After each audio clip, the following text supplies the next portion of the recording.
করতে হবে।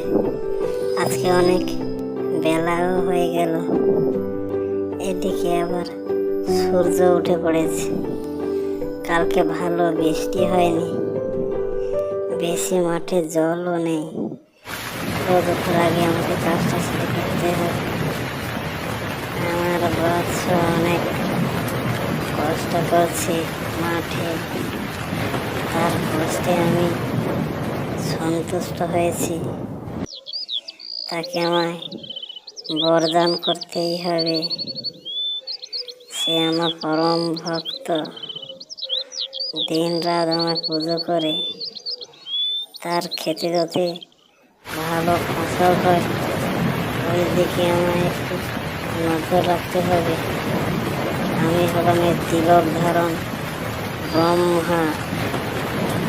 আমার আশীর্বাদে ওর ফলন ভালোই হবে। ওই গরিব ভক্তকে আমায় রক্ষা করতেই হবে। ওই তো দেখা যাচ্ছে বলে মনে হয়, ওই তো আমার ভক্তের ক্ষেত। শস্য ভালো যাতে হয়, আমায় আশীর্বাদ দিতেই হবে। দেখা যাক কি হয় ওর এবছর। আমার আশীর্বাদে ওর যাতে ভালো ফলন হয়, সেই চেষ্টা তো করে। আমি এবারে আশীর্বাদ দিয়ে গেলাম না। আমায় আর দাঁড়িয়ে থাকলে এখানে হবে না, আমার কাজ শেষ হয়ে গেছে।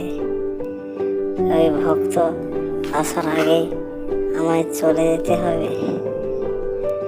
বিদায় না নিলে ও আমায় দেখে দিয়ে ফেলবে। এই বলে ব্রহ্মা তার ভক্তের ডাকে সন্তুষ্ট হয়ে তার ভক্তের শস্য খেতে আশীর্বাদ দিয়ে ওইখান থেকে বিদায় নেয়, এবং তার ভক্তের ফসলও খুব ভালোই হয় ওই বছর। এরকম তো আমার চ্যানেলটিতে সবাই ভিডিও পেতে লাইক, কমেন্ট, শেয়ার এবং সবাই চ্যানেলটি সাবস্ক্রাইব করে রাখুন। প্লিজ সবাই সাবস্ক্রাইব করুন।